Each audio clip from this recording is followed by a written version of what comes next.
भारतीय शेयर बाजारों में मंगलवार को गिरावट देखने को मिली। कमजोर ग्लोबल संकेतों और विदेशी निवेशकों की ओर से लगातार जारी बिकवाली ने बाजार के मनोबल को कमजोर बनाए रखा। कारोबार के अंत में सेंसेक्स 519.34 अंक या 0.62% की गिरावट के साथ 83,559.15 पर बंद हुआ।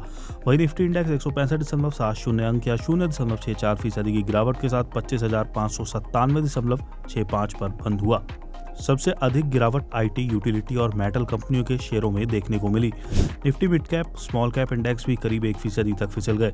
शेयर बाजार में आज की इस गिरावट के पीछे 5 बड़े कारण रहे। पहला है निवेशकों की लगातार बिकवाली।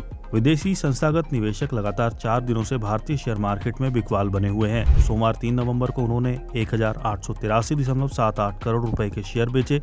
29 अक्टूबर को अब तक विदेशी निवेशक कुल 14,269 करोड़ की बिकवाली कर चुके हैं।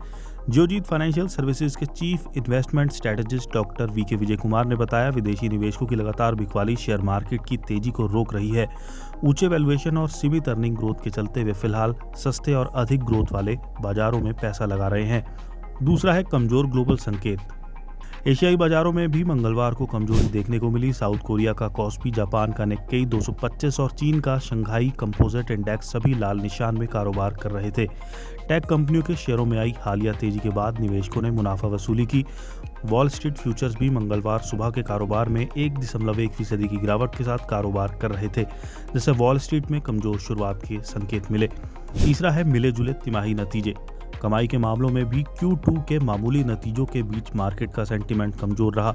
विजय कुमार ने कहा, बैंकिंग सेक्टर से कमाई से बढ़ोतरी स्थिर रही है, जबकि आईटी सेक्टर ने कमजोर नंबर बताए हैं। इससे FY26 की कुल कमाई में बढ़ोतरी धीमी रहेगी। हालांकि FY27 में लगभग 15% का सुधार होने की संभावना है, जिसे मार्केट जल्द ही प्राइस में शामिल करना शुरू कर सकता है। सितंबर तिमाही के दौरान मामूली अर्निंग ग्रोथ ने भी निवेशकों के सेंटीमेंट को कमजोर बनाए रखा।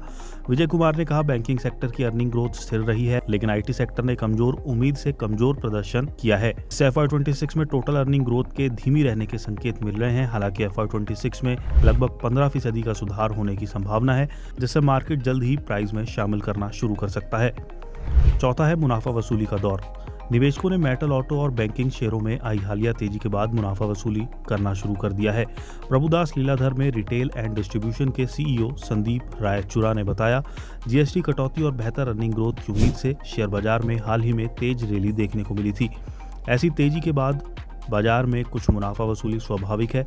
हालांकि घरेलू इक्विटी का स्ट्रक्चर अभी भी पॉजिटिव है। शेयर बाजार को अब दिसंबर तिमाही के मजबूत नतीजों और ग्लोबल ट्रेड को लेकर स्पष्टता का इंतजार है। पांचवा है आईटी शेयरों में कमजोरी।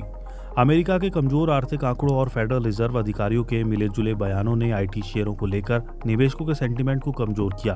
TCS और इन्फोसिस जैसे दिग्गज आईटी शेयरों में 1% तक की गिरावट आई। जियोजीत फाइनेंशियल सर्विसेज के चीफ मार्केट स्ट्रेटेजिस्ट आनंद जेम्स ने बताया, सोमवार की तेजी के बाद अब बाजार में आगे की तेजी तभी बनेगी जब निफ्टी 25,927 के ऊपर बंद होगा।